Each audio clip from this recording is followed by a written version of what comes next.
Herkese merhaba arkadaşlar. Şimdi Sabancı Üniversitesi'nde yüksek lisans öğrencisi olan Antigona Pajaziti ile devam edeceğiz. Konuşması Ruler and Compass Construction. Şimdi sözü Antigona'ya bırakıyoruz. Teşekkürler. Hello everyone. Can you see my screen? Ekranı görebiliyor musunuz? Evet görüyoruz. Okay. Okay, so today I'm going to talk about ruler and compass constructions. So first of all, I'm going to do some overview and some history. So in the days of the ancient Greeks, some of the major mathematical questions involved constructions with ruler and with compass. Plato, who lived in the 5th century BC, he believed that the only perfect geometric figures were the straight lines and the circles. And in that time, they had only two instruments available to perform geometric constructions. So one of them was the ruler and the other was the compass. The ruler was this unsingled, unmarked straight edge, which you could draw in a line infinitely long, but with no thickness, that passes through 2 points. And the compass was a device that you could draw a perfect circle, again, start just having a center at some point here, and then passing through the other point. So given two initial points, you could always draw a line and a circle passing through those points by a ruler and a compass. So their goal was to find exact constructions for various lengths using only a ruler and a compass. But by trying to achieve this, they faced some difficulties. Some of the problems that they couldn't solve are listed in this page, and today I'm going to talk to you about these problems. So the first problem is squaring the circle. So draw a square with the same area as a given circle. The second problem is doubling the cube. So draw a cube with twice the volume of a given cube. And the third problem is trisecting an angle. That is to divide an angle into three smaller angles, all of the same size. Most of mathematicians in that time, even the brightest minds, they tried to solve this by only using a ruler and a compass, but nobody could solve them. It took them almost or over 2,000 years to be able to solve these, and around 800 they made a connection to field theory, and in that time they managed to show if these problems are possible or impossible to solve. Before going to those problems, I'm going to show, let's first talk about what does it mean to be constructible. So a point, we say that a point is constructible in one step if it is intersection of two distinct lines or circles, or a circle and a line.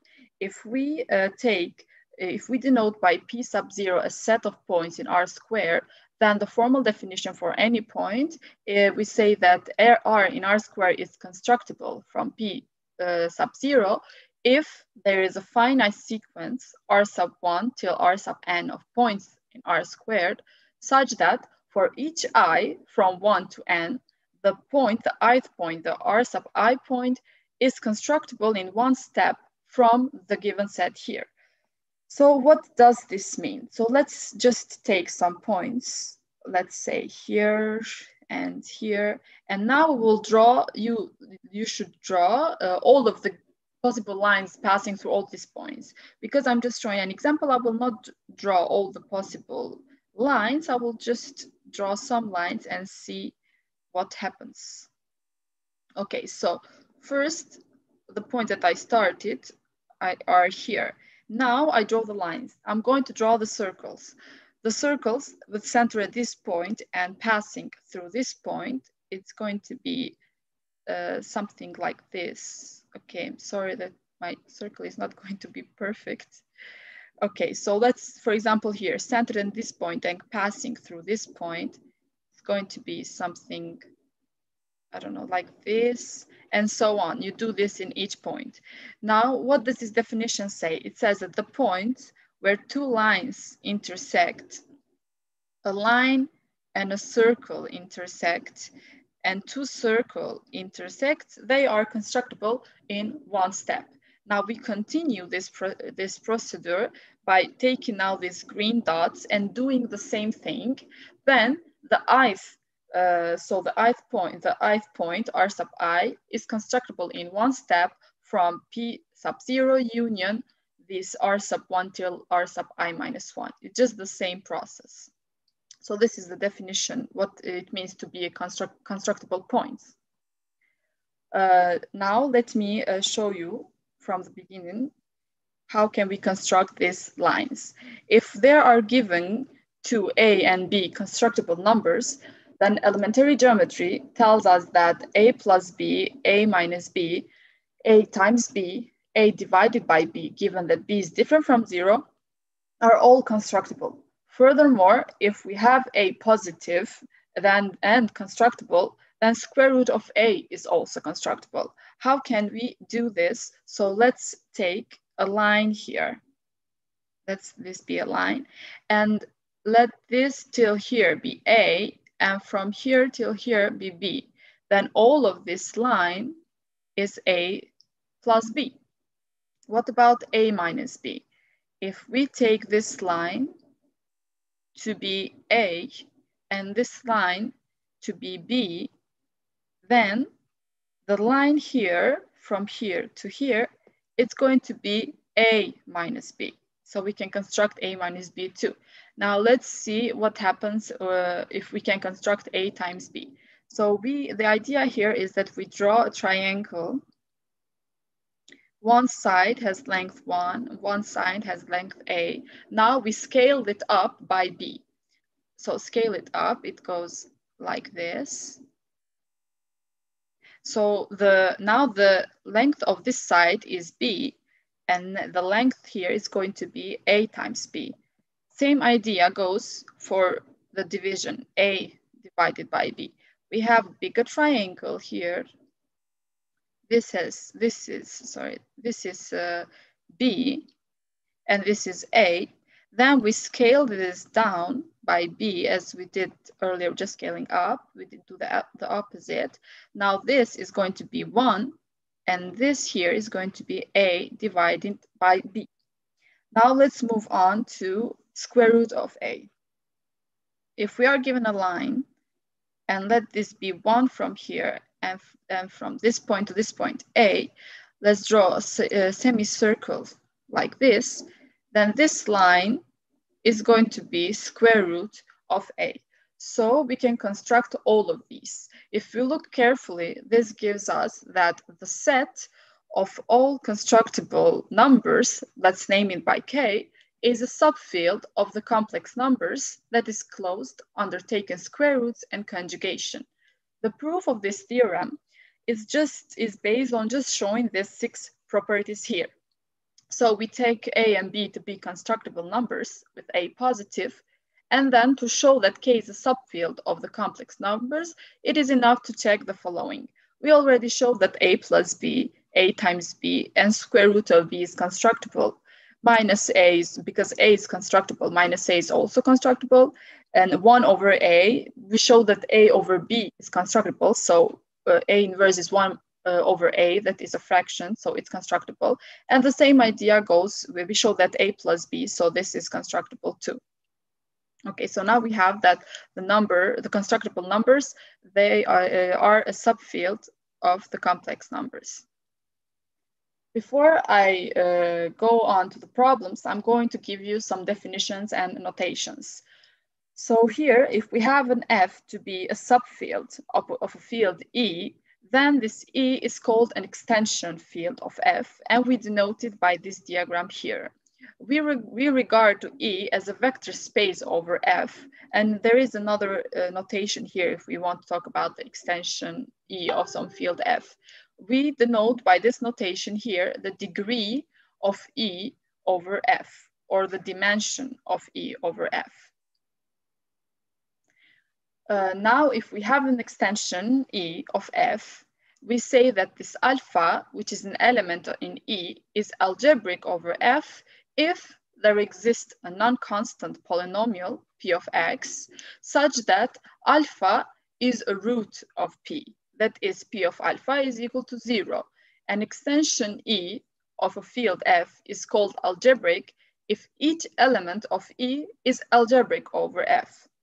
this P of X, this monic irreducible polynomial over F, is called the minimal polynomial of alpha over F. And now the degree of E over F, it is equal to the degree of this monic irreducible polynomial. We continue here and we try to make a connection between algebra and these constructions here. So we let F be a field which is generated by ruler and compass constructions. Now we suppose that alpha is constructible from F in one step. So earlier we mentioned that alpha is constructible in one step from a set, in this case from a field F, if it's the intersection of two lines, two circles, or a circle and a line. Our goal here is to determine the degree of F adjoint alpha over F. Now there are three ways to construct new points from F. As I said, we intersect two lines. That is the solution to the system ax plus by equal to c and dx plus ey equal to f, which are two equations of lines. And since the solution here is of degree 1, because they are a linear equation, then the solution lies in F. The second one, intersect a circle and a line. So to show this more clearly, so we have to solve the system. This is the equation of a line, and this is the equation of a circle. And the solution is either empty or lies in a quadratic field. So what do I mean by this? After we do all the calculation possible and all the simplifications, we will be left with some quadratic, let's say alpha y squared plus beta y plus gamma equal to 0, quadratic equation. And if I give this a name of py, then it depends in this have a solution over F by looking at its discriminant, that is b squared minus 4 alpha y. And if this is greater and equal to, has solutions in F, if it's greater or equal to 0. If it's equal to 0, it has one solution. If it's greater than 0, it has two solutions. So the solution set is either empty or lies in quadratic field, because quadratic field over F, it is equal to 2 if it have two solutions in there, and it is equal to 1 if it has just one solution included in there. The third case is intersection of two circles. So this solution to this system, these two are equation of circles, you can simplify x squared y squared with x squared here and y squared here, and then you will be going back to the second case. So you just take the same steps. So you will have the same thing, is either empty or lies in the quadratic field of F. So we notice that from all of these cases, the degree of f of alpha over f, it is less than or equal to 2. Why? Because I said earlier that the degree of this is equal to the degree of the polynomial p of x. So where alpha is a root of this p of x. And we saw that it can have one solution, no solutions, or two solutions. So at most, the degree is going to be equal to 2. Now, from these results, we can turn this definition of constructibility into a property of field extension over the rational field. Now we are going to work over a rational field. And doing so, we obtain our criterion for when a number is constructible. Now, all of this is summarized in this theorem. So we have a complex number alpha is constructible if and only if there is a tower field of extensions written in this way, where alpha is in k sub n, and the degree of k sub I plus 1 over k sub I, it is less than or equal to 2 for each I.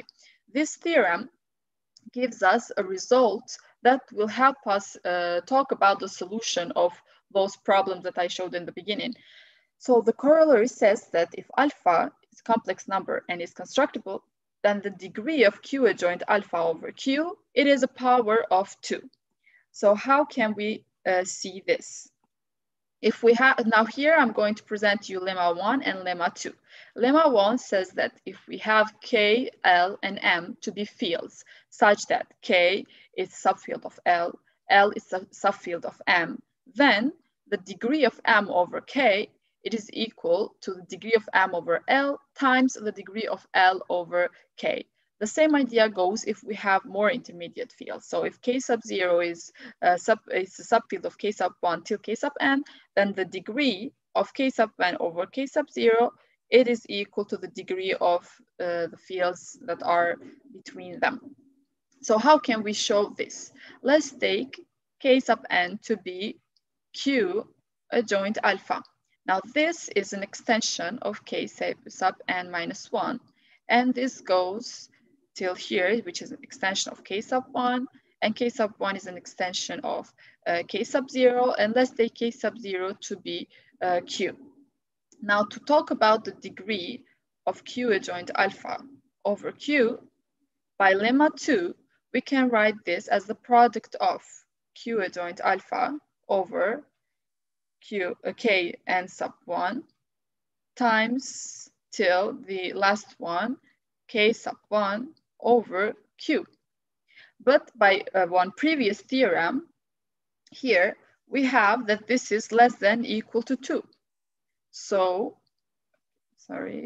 if we go to the next page, so we have that all of these are less than or equal to 2.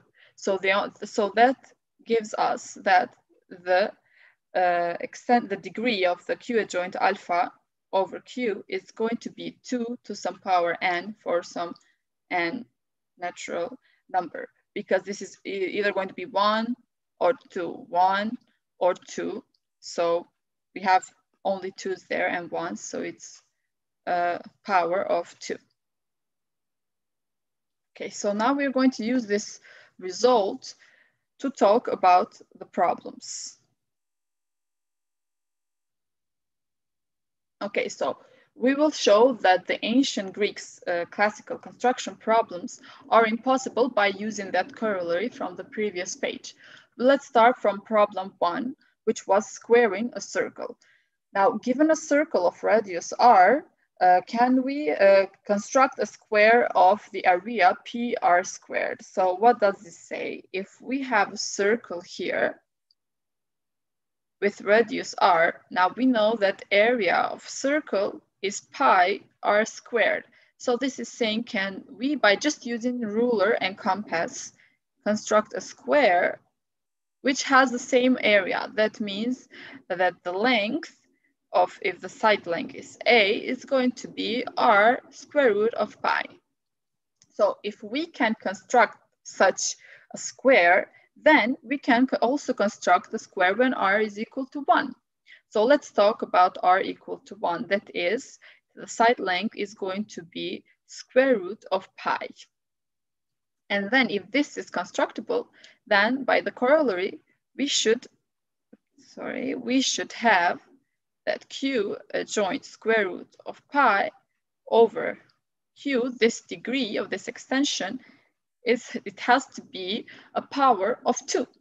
But this is impossible. Why? Because first of all, pi, it is not an element of q, and not an element of q, sorry, it is not algebraic over q. It's not algebraic over q.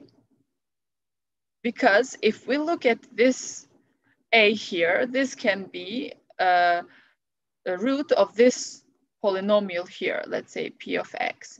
And this p of x, it is not an element in this polynomial ring, because pi, it is not a rational number. And that's why the extension of q adjoint pi over q, it is not of the power of 2 to the n, because first of all, this is not an algebraic extension of q. So this says that this is impossible. By just using ruler and compass, we cannot construct a square with the same area at that of a given circle. This was the first problem. So the second problem, doubling the cube.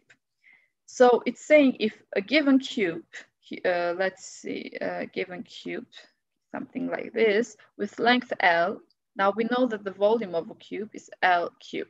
Can we construct a cube of the volume, let's name it V1 and V2, to L cube? Now, if such a thing would be possible, then we will be able to construct this cube when L is equal to 1. So let's see what we have when L equal to 1. Now, as I said, if a side length is equal to A, we know that the volume will be A cubed, which in this case, if L is equal to 1, then the volume of this double cube is going to be 2. This gives us that we can write this polynomial x squared minus 2. If we just put 2 in the other side and instead of a we write x, then we see that this polynomial, if we write it as a product of linear factors, so it will be something like this, cube root of 2, then maybe x alpha, x, okay, so let's just make x plus, let's conjugate, where alpha and alpha conjugate, they are complex numbers. So obviously, this is irreducible over the field of rational numbers because none of these roots are rational. And so the one root of this polynomial is cube root of 2. So if we check the extension of cube root of 2 over q, we said that this extension will be the degree of the minimal polynomial who has cube root of 2 as a root, and that is p of x. The degree of p of x is 3, and 3 cannot be written as something to the power of 2. So by the same corollary, this square root of cube root of 2 is not constructible. That is, it is impossible to, by just using ruler and a compass, to construct a volume, given a cube of length L, to construct a cube with volume 2 times L to the cubed. So the second problem too, by using algebra, it was shown that it is impossible. Let's go to the third problem. So the third problem is trisecting an angle. Now, in this problem, they try to solve it again by seeing some examples. So first, they showed that if theta would be 90 degrees, we can trisect an angle because theta over 3 is equal to 30 degrees. And we know how to, by using ruler and compass, how to construct 30 degrees. But then the question became, what if theta is something else? Like, can we find a formula to prove that all of the angles can be trisected? But when they try to see when theta is equal to 60 degrees, they had a problem. So let's suppose that theta is equal to 60 degrees. Now, to solve this problem, we are going to let alpha to be cosine of 20 degrees. And by using this triangle, sorry, not triangle, the formula is named triple angle formula from trigonometry. And the formula is cosine theta equal to 4 cosine cubed theta over 3 minus 3 cosine theta over 3. Now, we took theta to be 60 degrees, so this is going to be cosine of 60 degrees equal to 4 cosine cubed theta over 3 is 20 degrees minus 3 cosine of 20 degrees. Now we named this alpha, and we know that cosine of 60 degrees is 1 over 2. So 1 over 2 is going to be 4 times alpha cubed minus 3 alpha. By multiplying by 2 both sides and by putting all of these components in one side, we can obtain this polynomial in x, which is equal to 8x cubed minus 6x, so this is here, so it's going to be minus 1, if I didn't, yeah, minus 1. Now, again, if alpha is a root of this polynomial, or let's just take another notation, if beta is a root of this polynomial, let's check what will happen to the extension adjoint beta over q. Okay, so if this would be constructible, we know that this has to be 2 to the power of some n. But as I said earlier, the degree of this extension is the degree of the minimal polynomial who has beta as a root. And in this case, it's equal to 3. the 3 cannot be written as 2 to the power of something. So again, we say that it is impossible to trisect the angle 60 degrees by just using a ruler and a compass. So we just have to keep in mind that this ruler and compass don't have a marked distance in them. It's just a straight edge and a compass. So these were the 3 problems that I wanted to share with you. These are the references that I used. Thank you so much for your patience and for listening to me. That is all that I wanted to share with you today. So, yeah.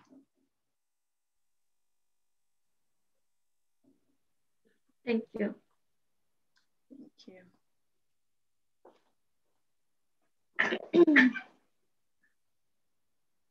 Sorusu olan var mı arkadaşlar? Do you have any questions? Yok galiba sorusu olan. Antigona biraz bekleyeyim.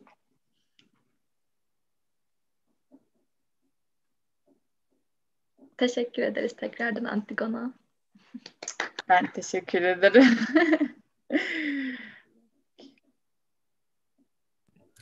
YouTube yayınını kapatıyorum.